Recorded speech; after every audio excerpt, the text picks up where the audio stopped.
Bonjour à tous et bienvenue dans cette nouvelle émission Avec la langue. Tous les mois, je reçois une personne queer qui pratique l'écriture. Ensemble, nous discutons de ce que son écriture permet de politique, de ce qu'elle crée comme espace libérateur, de ce qu'elle invente et de ce qu'elle nous fait ressentir. Choisir ses mots et affûter son langage pour dissoudre la norme et inventer d'autres vies, nous allons explorer tout ce qu'on peut faire avec la langue.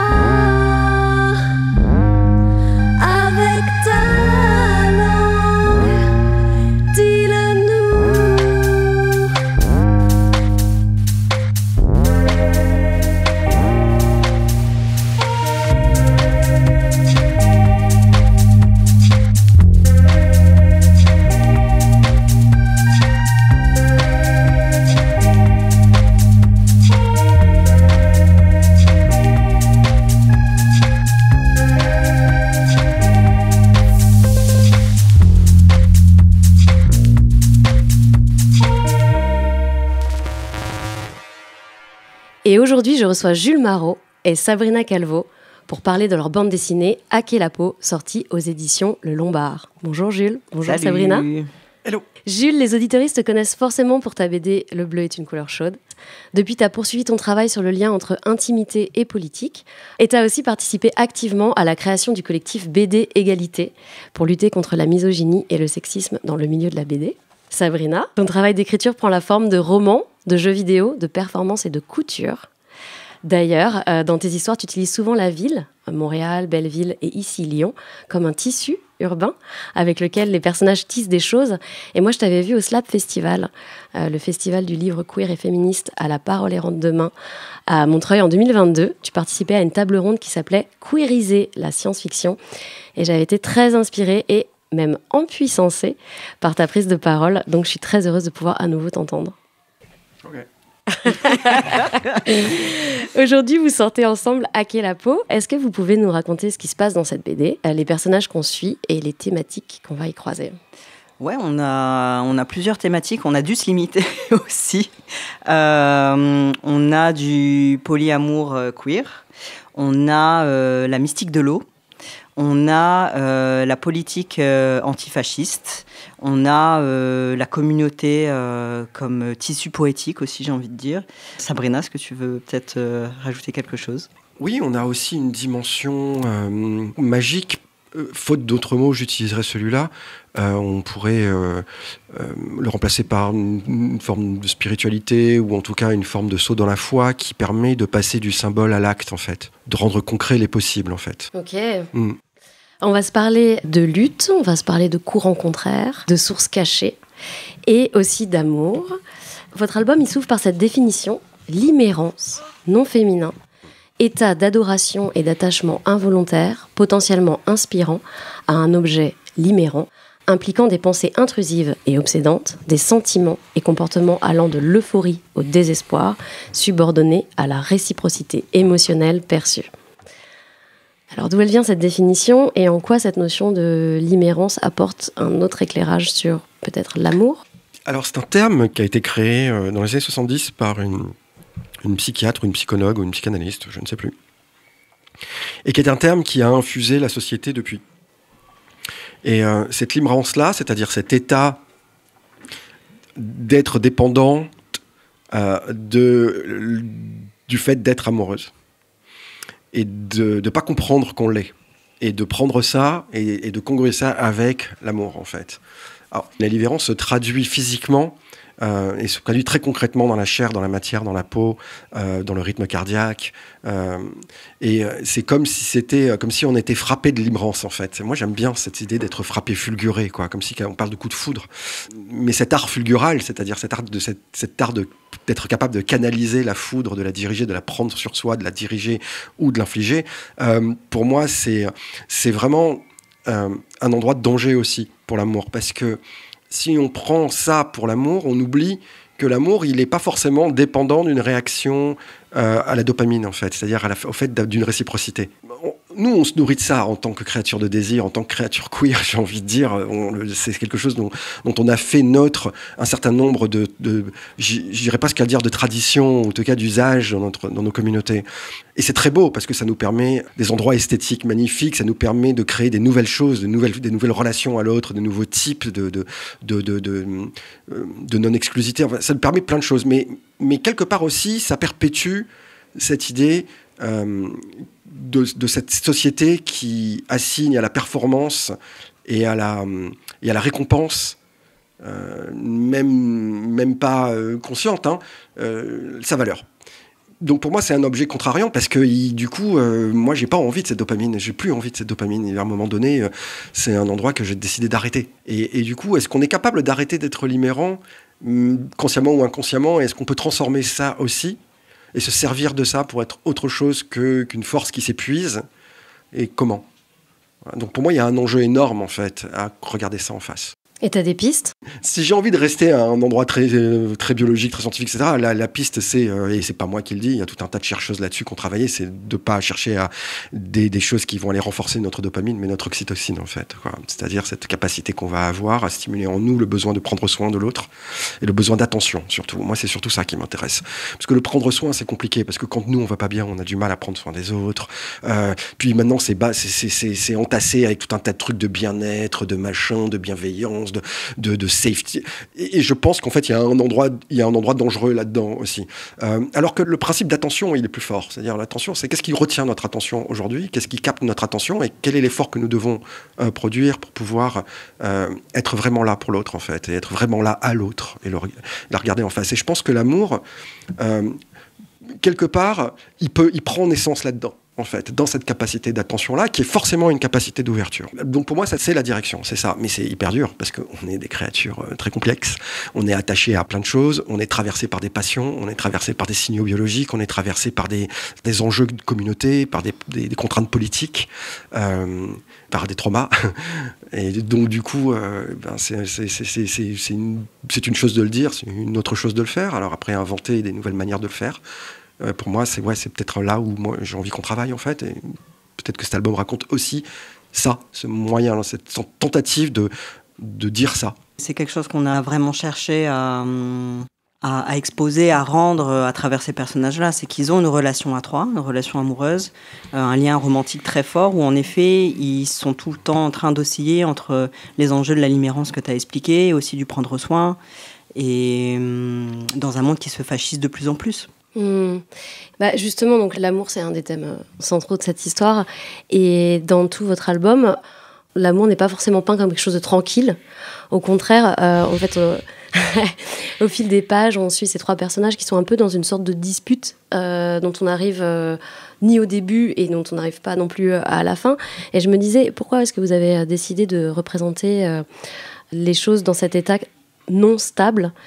Et pourquoi avoir choisi de mettre en évidence d'une part le conflit, mais aussi ce côté irrésolu? Je crois que cet état de gazeux, là, de non-stabilité, ça permet d'arriver à des endroits... alors, j'ai pas envie de dire de vérité, parce que le mot, il est trop fort, mais en tout cas d'honnêteté et de sincérité vis-à-vis de ça. Et pour moi, ça, c'est un des premiers pas aussi. C'est d'ailleurs reconnaître que notre capacité d'aimer, elle n'est pas forcément au top. Moi, il me semble que la résolution de l'album, elle est plutôt positive, en fait, à tous les niveaux, qu'elle soit même à un niveau politique, même si c'est quelque chose de momentané, mais même au niveau de ces trois personnes, moi j'ai l'impression qu'on trouve un endroit pas de stabilité, mais en tout cas d'acceptation de la non-stabilité et de leur capacité à changer et pour pouvoir encaisser ça, et que c'est de cette capacité-là que naît l'amour, en fait. C'est-à-dire qu'en fait, en face, tu changes, je change, on change tout le temps ensemble, en fait. Et à partir de ce moment-là, notre capacité d'aimer, c'est notre capacité à nous ouvrir à qui tu deviens et à ce qu'on devient. Cette espèce de graal de la stabilité dans le couple, est-ce que c'est pas aussi un schéma hétéronormatif qui nous a conditionnés à chercher ça, alors qu'en effet, là, on parle de polyamour queer et d'une envie de déconstruire des mythes, et aussi ce mythe-là, peut-être, en effet, je pense que tu expliques ça très bien avec cette idée de changement, et de pas chercher peut-être à essayer d'atteindre une espèce d'immobilité ou de sentiment de sécurité qui peut-être est juste infondé ou un voile, qui est un voile à la connaissance peut-être aussi. Et on a essayé de démontrer ça aussi à travers nos personnages, c'est que en fait l'amour c'est dur. Même pour ceux qui ont l'air, qui se revendiquent déconstruits, qui sont dans des milieux alternatifs et marginaux, au final c'est dur et parce qu'on reste conditionné, parce qu'on reste dans un contexte qui nous dépasse aussi. Ils sont indissociables de leurs conditions sociales. Tout simplement, ces sujets-là. En tout cas, on n'a pas cherché à apporter des réponses fermées, mais à offrir des clés ou poser peut-être des questions, peut-être essayer de mieux poser les questions que ce qu'on a pu entendre jusqu'à maintenant. Ouais, grave. Ce qui me semble assez saisissant dans ce que tu viens de dire, c'est le fait qu'on est en train d'essayer, quelque part, de construire un anti-mythe. Quels sont les mythes aujourd'hui dans notre société où toutes les valeurs politiques et toutes les valeurs sociales sont subsumées à la valeur du marché? Où est la place du mythe là-dedans? C'est-à-dire, c'est quoi notre récit d'origine? Jusqu'à présent, toutes les sociétés ont fonctionné avec des mythes d'origine. Quel est le nôtre, en fait? Alors, le Big Bang, tout le monde s'en fout, en fait. Mais j'ai l'impression qu'on est arrivé à une espèce de mythe du quotidien, où par exemple la famille et la relation monogame, c'est devenu en fait ces espèces de socle où la biologie a signé, c'est devenu cette espèce d'endroit où voilà, il faut qu'on s'accroche à ça parce que tout le reste c'est du vent, quoi. Et nous, on vient travailler ça, précisément, quoi. Qu'est-ce que c'est qu'un anti-mythe du quotidien? Et quel est le danger de construire un anti-mythe du quotidien en rapport avec un mythe et donc de construire un nouveau mythe derrière? Du coup, tu mets une différence entre... imaginaire et mythe, alors? L'imaginaire, c'est quelque chose qui est moins saisissable et du coup aussi qui risque moins de se faire rattraper? Oui, absolument. Et je pense que c'est vraiment important de réinjecter ça dans ce qu'on est en train de vivre là-dedans à un niveau aussi politique. Et moi, ça fait des années, si tu veux, qu'on parle de littérature de l'imaginaire ou qu'on parle de ces communautés de l'imaginaire, etc. Mais pas de petites fées, même si c'est très intéressant de conceptualiser les petites fées. C'est pas de ça dont on parle. C'est notre capacité de se créer des réalités communes, en fait, des nouvelles réalités communes et de pouvoir les implémenter dans le réel, en fait, et que ça ait une action, en fait. Surtout que l'imaginaire, ça déploie, il y a une idée d'expansion sans fermeture, alors qu'un mythe, en fait, ça crée un archétype. Donc ça fige quelque chose quand même dans la réalité, dans la transmission. Ça demande une très grande responsabilité que de dire aux gens, mais vous êtes responsable de votre capacité de sentir, de penser, d'imaginer, de rêver. C'est pas à nous de le prendre en charge. Et c'est en vous laissant libre de cette capacité-là et en échangeant à ce niveau de fluidité-là de votre capacité qu'on va créer un nouveau monde, en fait, et des nouveaux mondes possibles. Est-ce que vous êtes d'accord pour qu'on se lise un extrait de votre BD maintenant? Vas-y. Donc j'ai distribué les rôles. Est-ce que ça vous va de faire les rôles comme ça? Jules, toi t'es Axel. Tu joues Axel. Ouais. Oh my God. Ça te va? Je suis le garçon et ça a été surligné en bleu. Tu veux qu'on... c'est un bleu turquoise quand même, Jules. Tu veux jouer Prine? Non, ça me va de jouer Axel. Et ce que je reconnais du dialogue que tu viens de nous donner, c'est le moment où les personnages se rencontrent tous les trois pour la première fois.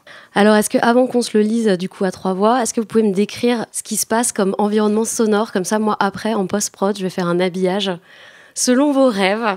Wow. Donc, qu'est-ce qu'il y a comme genre de bruit? Tu peux carrément mettre des bruits, des petits bip-bip. En fait, il y a... son ordinateur, il est en train de faire une feuille de calcul. Il est en train de vectoriser des choses qui prennent des heures. Donc, en effet, tu as le bruit des disques durs, les ventilateurs de disques durs. Ok. Il faut aussi que tu imagines que c'est un espace communautaire. Donc là, on les voit à 3. Mais autour, tu as quand même, je sais pas, le bruit d'un micro-ondes, des tasses qui se remplissent, des pas qui passent. Enfin, il n'y a pas que, en fait, dans cet espace. Trop bien. On est parti pour lire cet extrait. Donc moi, je serai Molly. Et j'ai choisi d'être Molly parce qu'il n'y a que 2 répliques. On a mappé les vecteurs sur tous les déplacements de groupes de fachos de ces 6 derniers mois dans le Vieux-Lyon. Tu pourrais faire ça avec des fils? Trop facile. Molly, t'es couturière. Qu'est-ce que t'en as à foutre de ces machines? Ces machines, si on les maîtrise pas, elles vont être utilisées contre nous. Eh ben, la maîtrise, c'est peut-être pas la solution. Pour les mystiques, il n'y a que le lâcher-prise qui soit possible. Qui t'a parlé de mystique? J'ai vu une de tes performances. Je suis peut-être un mal 6-7, mais je me soigne. Et on pourrait se baser sur un mouvement d'araignée pour... Oui, mais si tu m'as entendu, tu sais que pour le 3e fleuve et la forêt, tu sais. Le fleuve sans nom et la source dans la forêt du refuge? Ouais, honnêtement, je sais pas si la lutte a besoin de poésie. La poésie, c'est pas un luxe. Tu crois vraiment qu'on peut se passer d'espoir? L'espoir, on le construit ici, hein, pas dans les rêves. Ce matérialisme nous a déjà menés contre un mur et tout plat. Non, ce sont nos mains qui font et défont le mur. Même si le fleuve n'existe pas, on peut le faire exister, avec nos mains. Tu serais prête à considérer cette machine comme de nouvelles mains, prête à hacker la peau? Ça dépend. Elle pourrait trouver un courant invisible.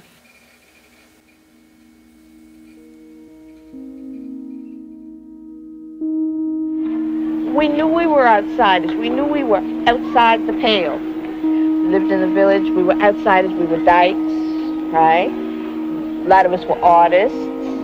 We hated typing, right? We didn't want straight jobs. Whatever we did, we were at the fringe. And this, of course, was the 50s. It was like the gay girls' version of the beatniks.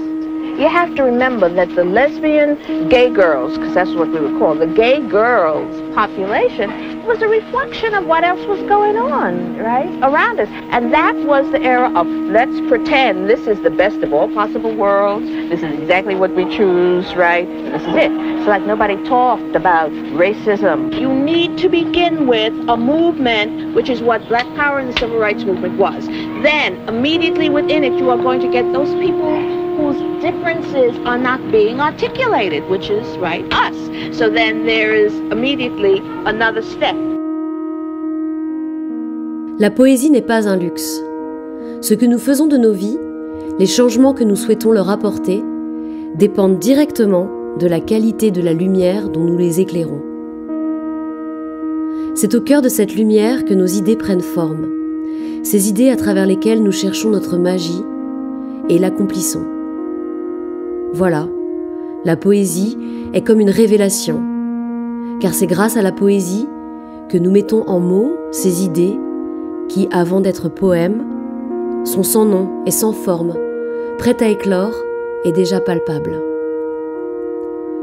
Cette sublimation de l'expérience surgit de la véritable poésie, donne naissance à la pensée, tout comme le rêve donne naissance au concept, la sensation à l'idée, tout comme la connaissance donne naissance à la compréhension.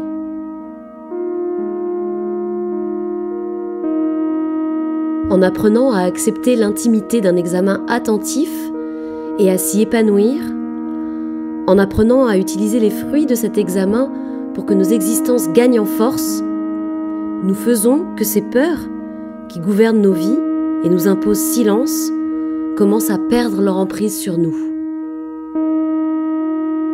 Lorsque nous considérons avec des yeux européens le fait de vivre exclusivement comme un problème à résoudre, nous ne comptons que sur nos idées pour nous libérer, car les pères blancs nous ont enseigné que c'était ce qui était le plus précieux. Mais au fur et à mesure que nous entrons en contact avec notre propre conscience ensevelie, conscience non européenne, qui envisage l'existence comme une expérience à vivre, nous apprenons à chérir de plus en plus nos émotions, à respecter ces sources cachées de pouvoir d'où jaillit la connaissance véritable, celle qui donne naissance à des actions durables. À ce stade de mon existence, je crois que les femmes portent en elles la possibilité de faire fusionner ces deux approches si nécessaires à notre survie, et nous touchons au plus près cette synthèse dans notre poésie. Je parle ici de la poésie en tant que sublimation révélatrice de l'expérience.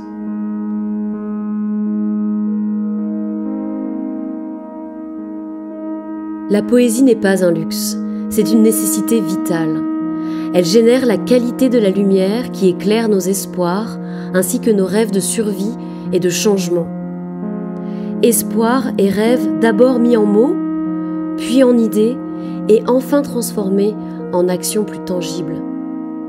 La poésie est le chemin qui nous aide à formuler ce qui est sans nom, le rendant ainsi envisageable.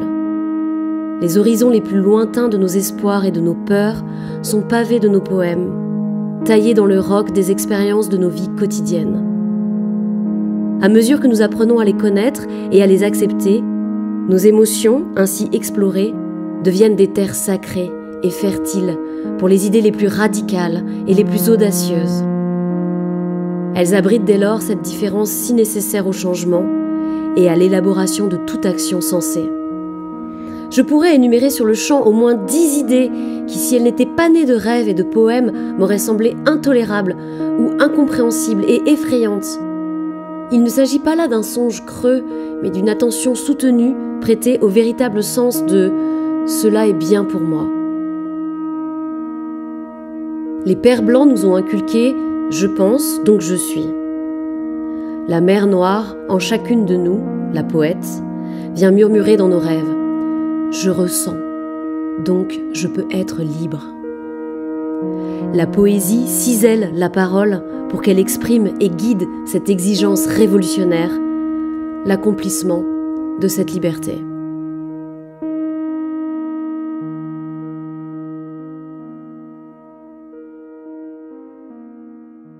Dans ce montage, on entendait tout d'abord Audre Lorde, qui est une poète américaine militante féministe engagée dans le mouvement des droits civiques en faveur des African Americans, qui parle de sa condition de lesbienne noire dans l'Amérique des années 50.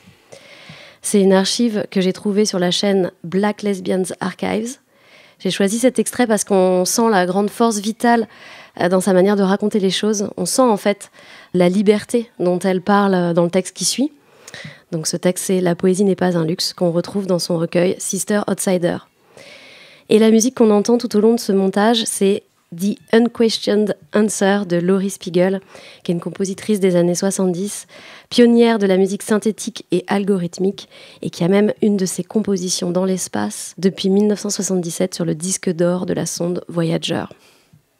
Cette musique, elle fait partie de la playlist qui accompagne l'album. Il y a un QR code à la fin qu'on peut flasher pour entendre la bande-son de la BD. Vers la fin de l'album, il y a cette phrase « Tu cherches à combler le vide avec des certitudes, mais ce vide, c'est là où se rendent possibles les fleuves ». Est-ce que ça peut aussi être l'expérience de la transitude qui permet ce regard singulier sur l'aspect mouvant des choses ? Je crois qu'on ne peut pas avoir aujourd'hui un récit queer qui ne soit pas aussi une narration queer. C'est-à-dire qu'aujourd'hui, on a un système de narration qui est un système de narration qui est hérité des grands mythes narratifs coloniaux en Occident. Ça fait 30 ans que je fais ce métier et ça fait 30 ans que je ne suis pas dupe de ce qui est en train de se passer au niveau des narrations. Et d'ailleurs, on voit bien qu'on est à bout de souffle à ce niveau-là. Quand toutes les séries deviennent interchangeables, qu'est-ce qu'on est capable d'amener de notre monde, de notre lutte, si la littérature dit quelque chose du présent, qu'est-ce que ça veut dire que d'avoir un fond qui parle des révoltes queer ou des machins, etc., avec une structure narrative qui est la structure narrative traditionnelle du héros, de l'héroïne, du climax, du machin, du développement, du truc, etc. Enfin, je veux dire, ça n'a aucun sens. Donc, il faut aussi inventer ça.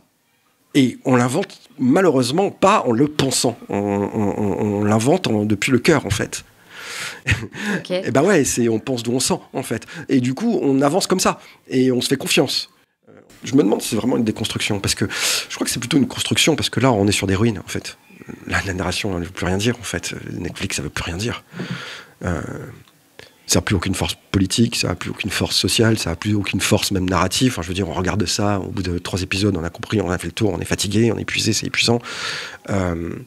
Tout se ressemble, c'est la même image, c'est les mêmes trucs. Alors bon, je dis pas qu'il n'y a pas des endroits où soudain il y a quelque chose qui apparaît, hein. C'est pas vrai, il y a plein de choses très belles qui se font quand même. Mais 95%, 96% de la production, c'est cette espèce de laverie automatique là. S'il y a un producteur Netflix qui nous écoute, mais on a un super projet. Mais ce que je veux dire, c'est que j'imagine que pour faire ce lâcher-prise-là au niveau de la narration et pour essayer de savoir d'où on sent comme ça et d'essayer d'avoir confiance dans notre capacité à raconter des histoires d'une autre manière, ce que tu appelles la transitude a pas un rôle à jouer? Ben, oui et non. C'est-à-dire que conceptuellement, j'imagine que passer de l'autre côté, remettre en cause des principes de réalité, de monde autour de toi, tolérer le paradoxe en toi, dans ton corps, dans tes pratiques, accepter la violence du monde et en même temps y faire face dans toute ta fragilité. Enfin, toute cette tolérance-là du paradoxe et cette capacité à traverser le bullshit qu'on nous sert pour exister toujours plus et aimer toujours plus, forcément, ça nous fait sentir les choses différemment, avec beaucoup plus d'intensité, quoi. Et forcément, ça rend cette poésie-là, c'est-à-dire cette capacité d'agir depuis l'infini des possibles de nos âmes, en fait, ça, c'est très fort. Mais de l'autre côté, j'ai pas envie d'essentialiser non plus le fait d'être une personne trans. Je pense que ce serait dommage, en fait, de faire ça, parce que on va tous... je veux dire, comme la spiritualité, on est dans la liberté et la fluidité de l'âme, là. Ça fait partie de la manière dont la vie fonctionne, cette perpétuelle découverte d'elle-même, en fait, jusqu'à son extinction, son épuisement. Et si on nous enlève ça, on fait quoi? Alors, évidemment que les sociétés patriarcales, violentes, coloniales, etc., on se dit « Ah bah non, tout ce qu'il nous reste à faire, c'est découvrir des nouveaux continents, puis on va tout massacrer là-bas, parce que c'est à nous. » Ok, super, mais est-ce qu'on peut faire ça en nous, déjà? Est-ce qu'on a cette capacité-là, déjà, non pas de déconstruction, mais de construction de sens à l'intérieur de nous? Et peut-être que c'est ça sur quoi il faut travailler aujourd'hui dans nos narrations et dans ce qu'on essaye d'amener. Alors, ça ne veut pas dire que ça peut pas être fun, ça veut pas dire que ça peut pas y avoir des saillies de prise avec les motifs traditionnels de la narration, que ce soit la violence, que ce soit la complétion, l'héroïsme, des choses comme ça. Mais c'est des choses qui sont passagères, qui traversent, qui peuvent être là une case, qui peuvent être là une phrase. Et notre final, il est comment ils ont dit dans la dernière critique, désarmant. Et moi j'étais là et je disais mais putain, mais oui, mais j'espère bien que ça te désarme. Putain, c'est le but, que ça te désarme. Normalement c'est censé te foutre à poil comme eux et c'est censé te mettre en face de ce truc là et que tu te clignes des yeux, que tu te dises ok, alors si je comprends ça maintenant, comment je comprends les 10 premières pages, comment je comprends les 10 pages suivantes, et là on est dans un objet plastique qui moi m'intéresse vachement. On va se parler d'Axel. Donc Axel, c'est le personnage qui est un mec cis-het, donc un homme hétérosexuel assigné, c'est-à-dire déclaré homme à la naissance. Pourquoi c'était important pour vous d'avoir ce personnage ? C'est vrai que quand on a commencé à créer le personnage d'Axel, c'était surtout une espèce de fashion victime qui récupère un peu tous les trucs à la mode de ces milieux-là, dont à la base il n'est pas du tout issu, parce que lui, il vient plutôt d'un milieu où il y a une idéologie chrétienne. Il se fait traiter de rital facilement aussi. Donc c'est vraiment le mec un peu méditerranéen qui à la base vient d'un milieu plutôt catho-facho et qui en est sorti, qui a trouvé autre chose, qui a trouvé d'autres terres, peut-être à conquérir, en effet, pour le coup.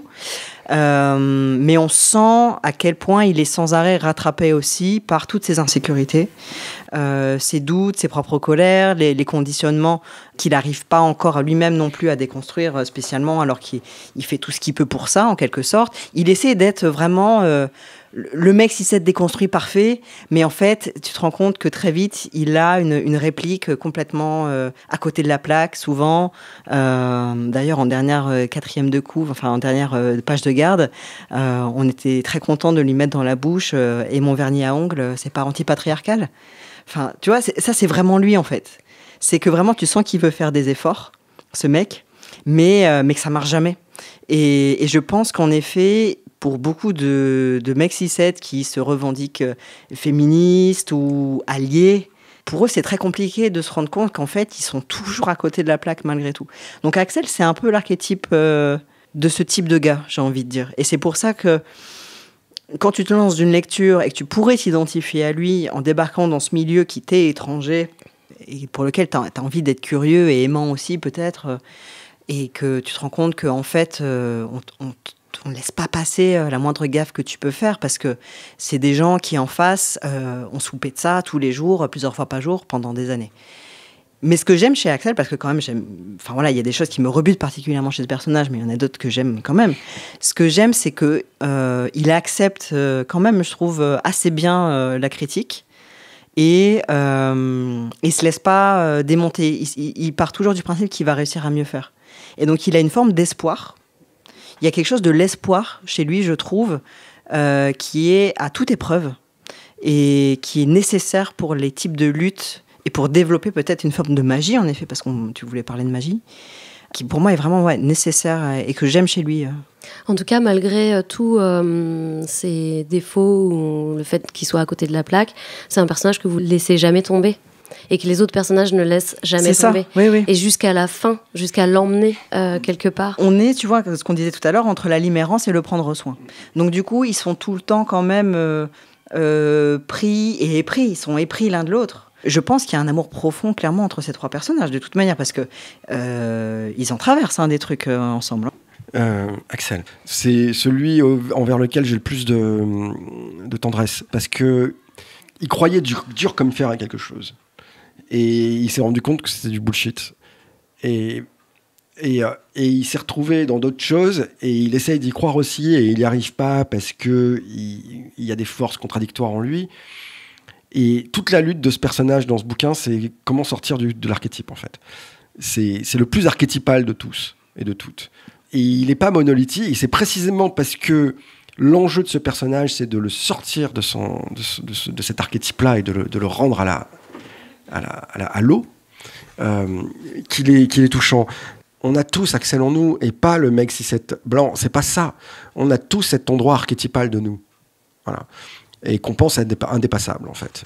Et qu'on pense indépassable, qui est pétri de trauma, qui est pétri de croyances fuckées, qui est pétri de tout un tas de trucs, et qui prend plus qu'il ne donne. Et apprendre à donner, c'est aussi voir comment on donne, comment les autres donnent, en fait. Et c'est aussi pour ça que je pense que ce bouquin, il est positif, parce que à la fin, lâche pas, quoi, comme tu dis, ils sont toujours là, quoi. Et il les accompagne jusqu'à la fin, et ça se passe bien, en fait. Il n'y a pas un malheur lié à cette relation, quoi. Et je crois que c'est ça qu'elle dit, ces deux autres personnes. C'est-à-dire, nous, on a fait un travail. Chacun de ces personnages, que ce soit Molly ou Prine, ont traversé le voile à un moment donné. Plus ou moins tôt, avec plus ou moins de violence, avec plus ou moins d'évidence. Lui ne l'a pas encore fait. C'est-à-dire que lui a été exfiltré de quelque chose et qu'il n'a pas de point d'arrivée encore, quoi. Et que c'est le faire passer, en fait. C'est littéralement le faire passer. Alors, est-ce que c'est pas ces deux personnes qui, par l'amour, lui permettent de passer le voile ? Ouais, je pense que moi, c'est plutôt comme ça que j'avais envisagé ce personnage-là. Ouais. Ce qui soulève aussi la question de l'appropriation, du coup. Parce que là, lui, il débarque, en effet, dans une forme d'imaginaire et de réel qui, à la base, n'est pas du tout le sien. Et tu sens à différents moments où il essaie de s'approprier la manière de parler de Prine ou la manière de penser de Molly, parce qu'il y a une envie d'être validé par les autres, par les gens qu'il aime, et qu'en même temps, il est toujours, en effet, sur le seuil de ça aussi. C'est comment est-ce qu'il peut intégrer et se laisser convaincre par un imaginaire qui, à la base, n'est pas le sien du tout, par un mode de pensée, par un mode de vie, sans tomber dans une forme d'appropriation qui risque d'être destructrice pour les autres. Alors, c'est bien que tu te parles de ça, parce que ça nous fait retomber sur nos pattes, sur l'amour, sur cette capacité d'amour dont on parlait tout à l'heure, quoi. Et pour moi, l'appropriation, elle est au cœur de ça. C'est-à-dire l'appropriation de l'autre et des sentiments de l'autre, en fait, et des émotions de l'autre et de la vie de l'autre, qu'on fait nôtre. Et je pense qu'on a un endroit, effectivement, de challenge dans cette propension qu'a l'être humain à toujours projeter sa psyché et son angoisse et ses anxiétés dans des objets en face et à les faire siens. C'est très compliqué d'aimer en s'appropriant. Enfin, je veux dire, pour moi, c'est même complètement impossible, en fait. C'est-à-dire que s'il y a appropriation, il n'y a pas amour, en fait. L'amour est forcément libérateur. L'amour est forcément émancipation. Et j'imagine que nous toutes autour de cette table, on est passé par des moments d'appropriation. Comprendre ce mécanisme-là et comprendre qu'on n'est pas parfaite et que cet endroit de pureté, il est quasiment impossible et que c'est d'abord regarder en face quels sont nos problèmes vraiment pour pouvoir créer les structures fluides qui nous vont pour pouvoir intégrer ce problème à nos relations plutôt que de l'éviter. Je pense que ça aussi, c'est quelque chose qu'elles apprennent à Axel. Oui, puis pendant toute une partie, il est sûr de ses forces et il se positionne notamment pour protéger, par exemple, la commu avec ses forces qui sont des forces, par exemple, de baston ou des forces physiques, etc.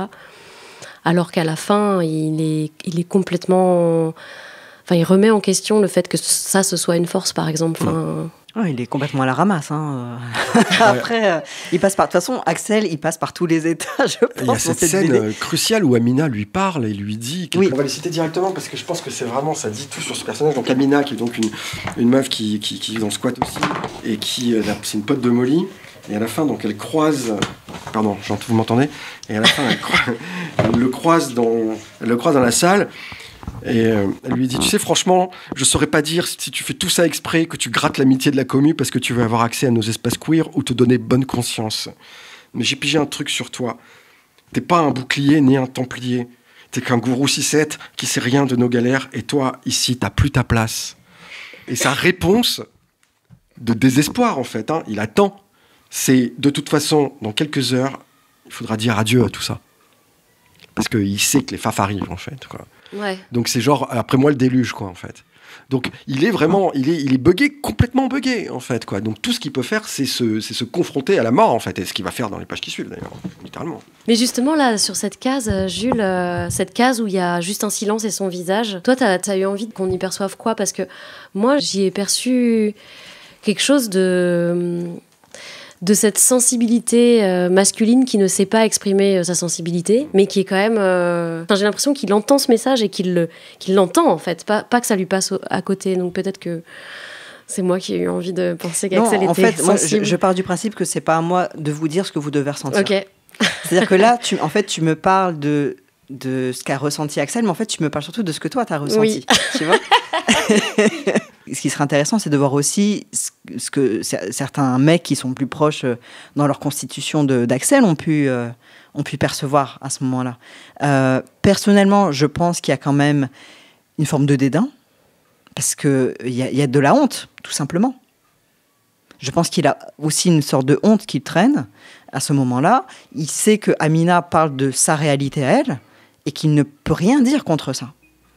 Si vraiment il a capté un truc, c'est bien qu'il ne peut rien dire à ce moment-là. Mais il se cache dans sa honte et son dédain. Et en effet, il a la réplique qui est la sienne à ce moment-là, mais qui a aussi une forme de justesse, en fait, à laquelle Amina n'a rien à répondre non plus, au final. Et on va se parler maintenant de lutte et de magie. On peut manger de la merde à s'en sentir nauséeux. On peut s'y perdre, hésiter entre nous et eux. Se demander ce qui creuse le fossé. La fracture est ouverte, les sourcils sont froncés.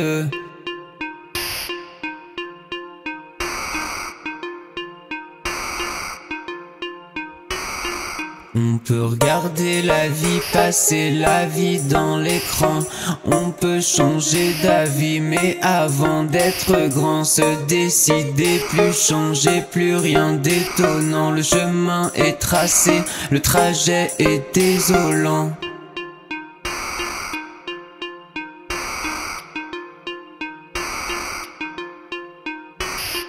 On peut quoi faire sortir la colère, pas faire semblant de s'y faire. Quoi dire encore leur enfer, il n'y a pas de paix, crève la nausée. On peut quoi faire sortir de nos ventres, de nos enfances et descendre, pas être où ils nous attendent, ils auront beau chercher. Crève la nausée.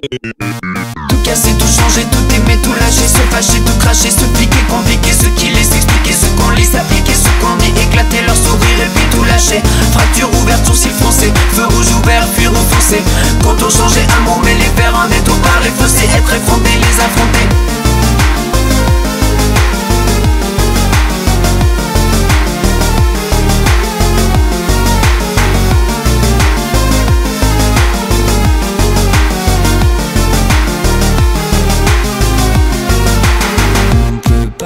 Des heures, se reprocher nos erreurs. On peut toujours se taire ou partir faire un tour, se décider, enfin refuser la peur, se changer les contours, se maîtriser les humeurs. On peut tuer des gens si on porte un uniforme. On peut être vivant seulement si on la ferme. Se demander si on peut mettre un autre film. Les gentils, les méchants, la barrière est infime.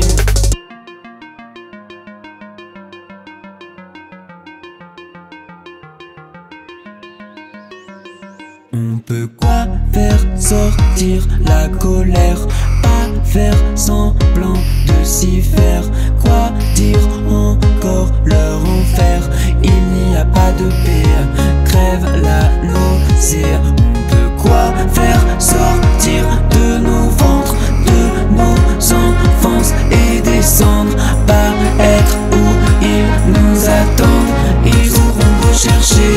crève la nausée.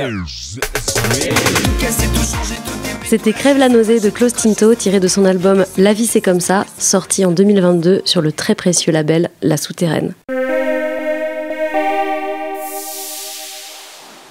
Votre album, il s'ouvre à l'heure du couvre-feu et on comprend qu'il y a d'un côté les drones de la police qui surveillent la rue, de l'autre des groupuscules fascistes qui veulent tabasser les hackers, les queers et toutes les personnes présentes dans une salle de concert, qui est aussi un lieu de vie avec des ateliers d'artistes. L'amalgame que font beaucoup les gens, c'est que quand ils parlent de ce livre, ils parlent de dystopie.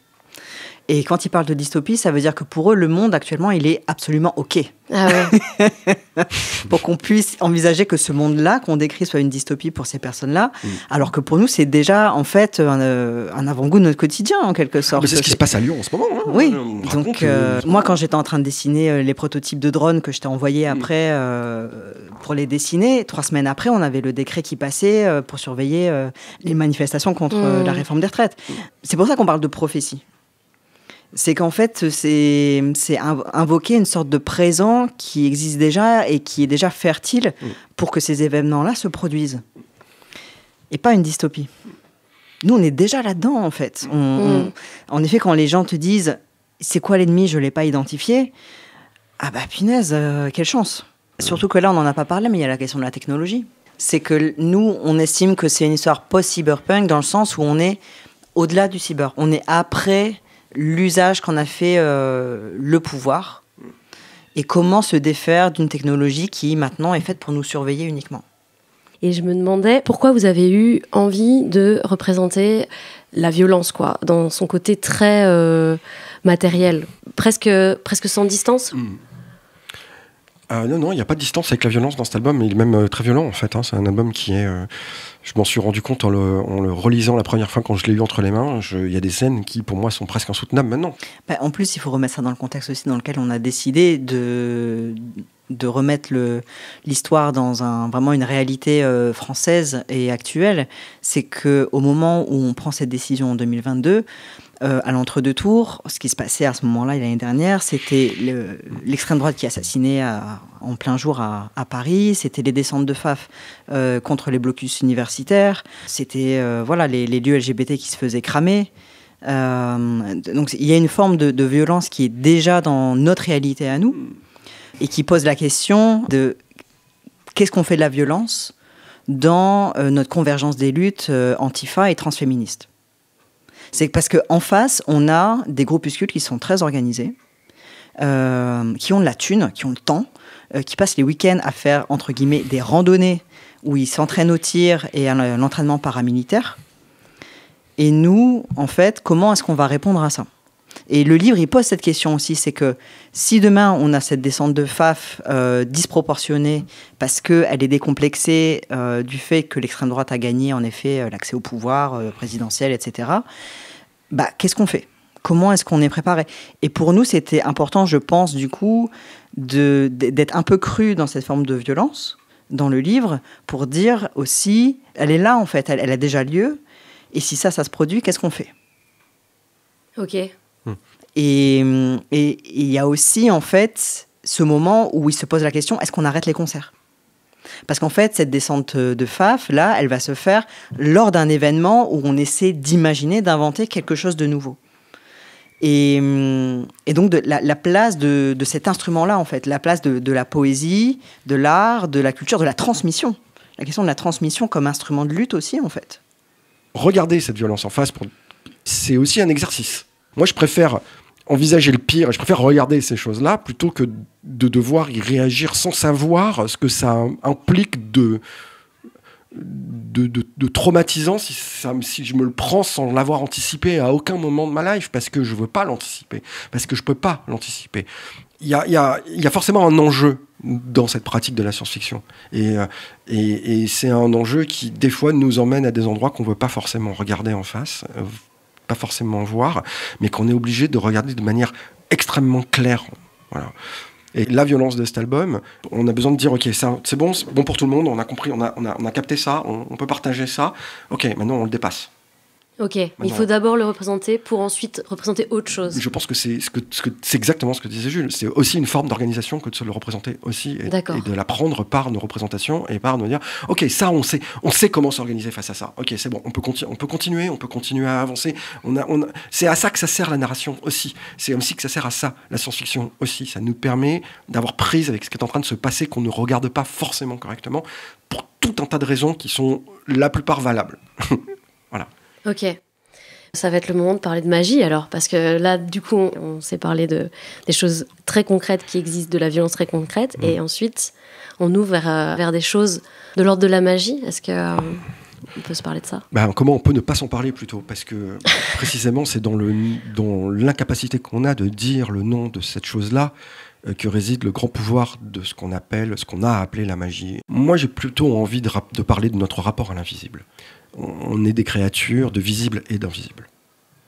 Et on travaille depuis notre visible à construire des instruments cognitifs pour appréhender l'invisible, se le représenter. Et on travaille depuis notre invisible, depuis notre informé, depuis notre non-dit, à rendre possible des choses dans le concret. C'est la poésie. Voilà. Et plus on a avancé dans la surrationalisation, le surinvestissement du rationnel, en fait, comme étant la seule chose qui pourrait nous sauver, si tant est que ce soit possible, puisque ça ne nous sauvera pas, du coup. Mais ça va nous rassurer pendant un temps, ça va nous donner l'illusion du confort, ça va nous donner l'illusion de la sécurité, ça va nous donner l'illusion du contrôle. Ce surinvestissement de la réalité nous a considérablement appauvris en invisible, en fait. Nous a pas appauvris en invisible. L'abondance est toujours là. Elle est infinie. Et plus on y apporte des choses, et plus elle nous apporte des choses. Mais on a une réticence, on a une pudeur vis-à-vis de ça, parce que on a bien merdé jusque-là. C'est-à-dire, on a construit des endroits d'impossibilité, de fluidité, d'assignation, de violence souvent patriarcale, de représentation sexiste, de représentation autoritaire, et d'enjeux moraux et politiques complètement déplacés dans un endroit qui précisément postule la tolérance du paradoxe comme essentiel à son existence, quoi. Et du coup, donc les gens se méfient de ça. Mais les gens ne se méfient pas d'un frigo, par contre. Ils ne se méfient pas d'une narration Netflix. Ils ne se méfient pas de tout ça. Mais ça, c'est que des endroits qui ont été évidés du sens par le capitalisme. Et du coup, est-ce que la magie aujourd'hui, c'est pas notre capacité à rendre fluide cet endroit-là vital pour nous permettre d'imaginer concrètement, de mettre en œuvre concrètement le désir, de mettre en œuvre concrètement nos communautés, nos pratiques, et qu'en retour, on se nourrisse de ce qui est pour le sublimer et pour lui donner une existence de lumière. Et je pense qu'il faut qu'on s'arrête là, en fait. Tout le monde peut avoir une interprétation de cette lumière. Tout le monde peut avoir une interprétation des pratiques qui permettent à cette lumière d'exister, de subsister dans le monde. Il y a tellement de beauté là-dedans, et d'expérience, et de recherche à faire collectivement, de méthodologie à mettre en place ensemble, que c'est vertigineux. Mais c'est pas quelque chose qu'on peut valoriser, c'est pas quelque chose qui a un nom, c'est pas quelque chose qui a un prix. Et donc, du coup, dans un monde qui surpose la mesure, qui divise de plus en plus, et qui assigne à chaque division un endroit spécifique, un lieu spécifique et une valeur spécifique, et ça se retrouve dans la gestion algorithmique des choses. La cybernétique nous a détruites, en fait, et continue à nous détruire, parce que c'est précisément ça qu'elle a fait.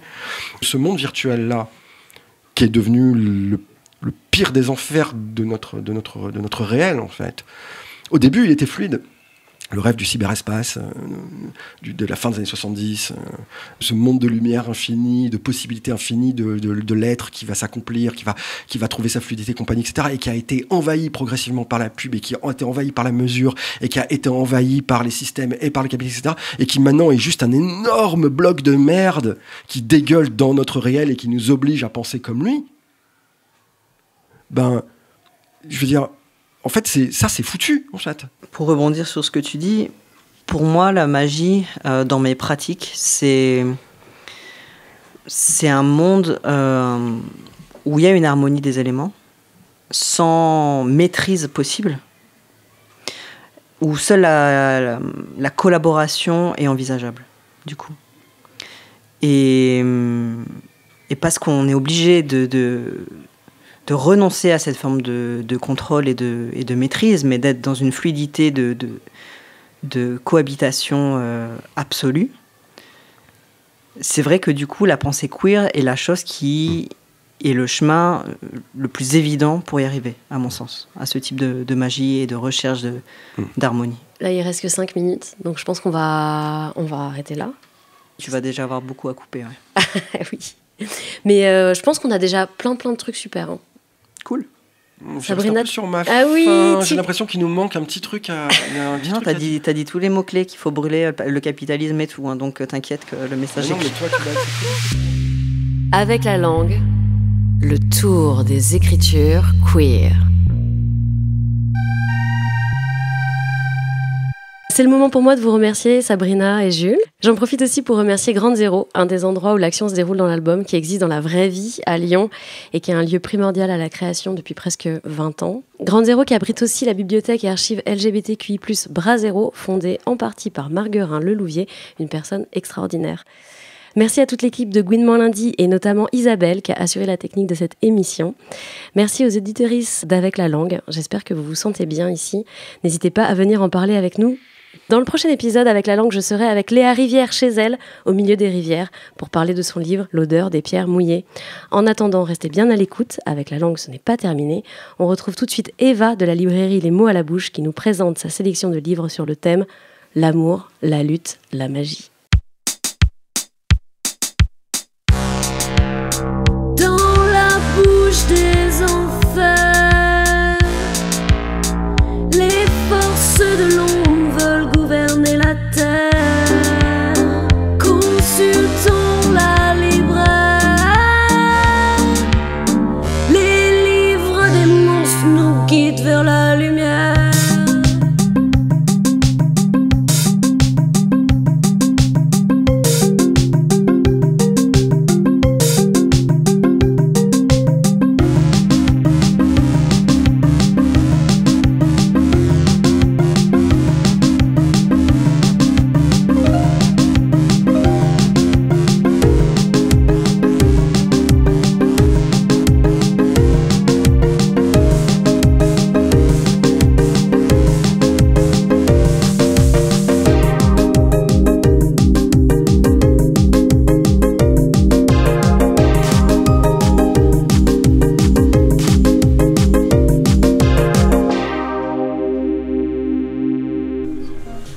Comme je sais que tu accueilles des autoristes de BD, j'ai pensé à une BD de Rosemary Valero O'Connell qui est sortie chez Dargo il y a quelques années, qui est une de mes petites favorites du rayon.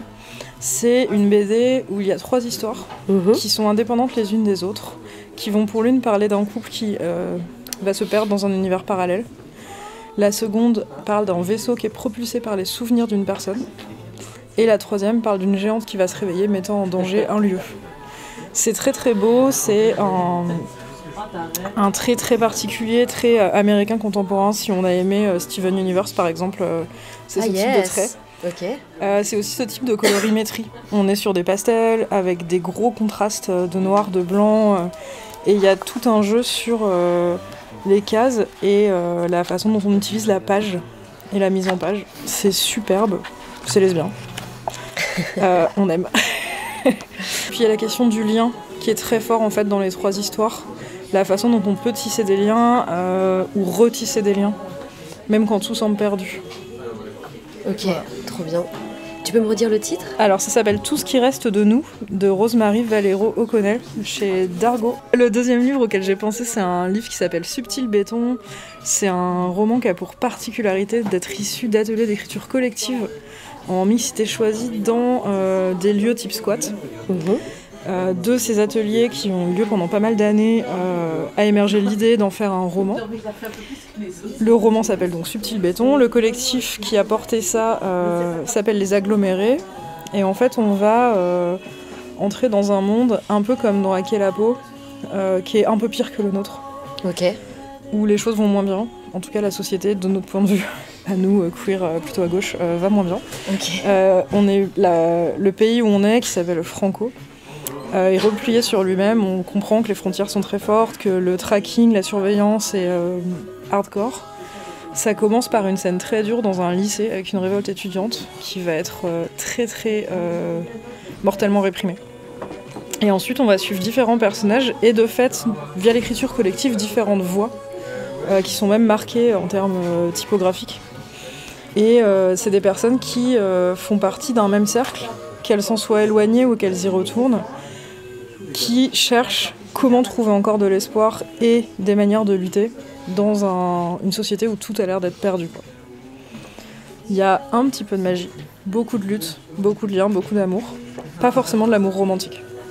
Ok. Voilà, il n'y a pas de romance en particulier, mais il va y avoir aussi des questions de pardon, d'amitié, de reconstruction. Il y a des familles queer. Et à la fin, on va bien. Ok, ça finit bien. C'est un happy end queer. C'est différent que... C'est pas aussi simpliste que ça. Ok. Mais à la fin, on va bien. Ok. Voilà. On n'est pas plombé et on se dit pas qu'il n'y a plus d'espoir. On se dit que même si ça merde, on trouvera comment faire.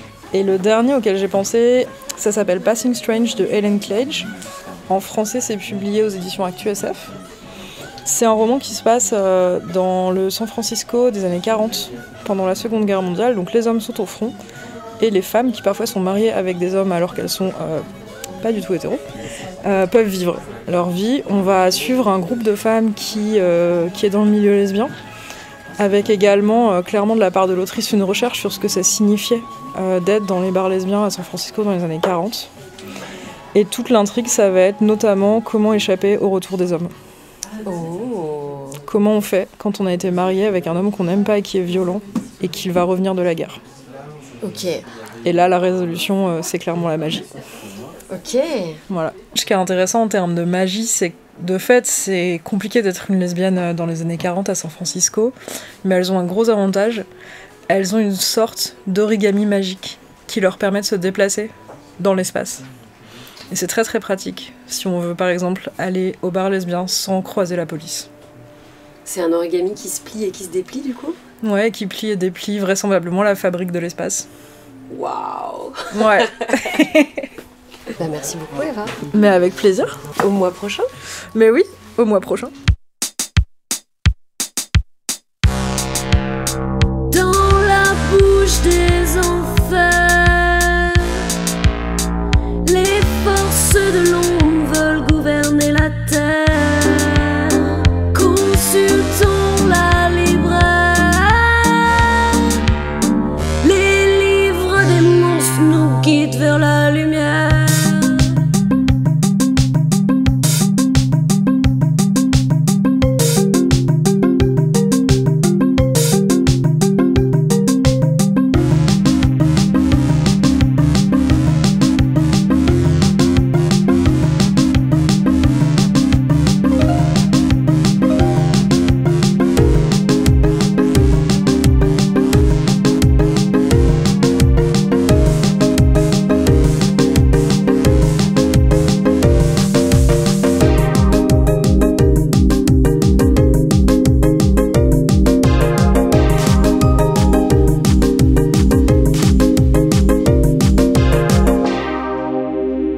C'est superbe, c'est lesbien, on aime.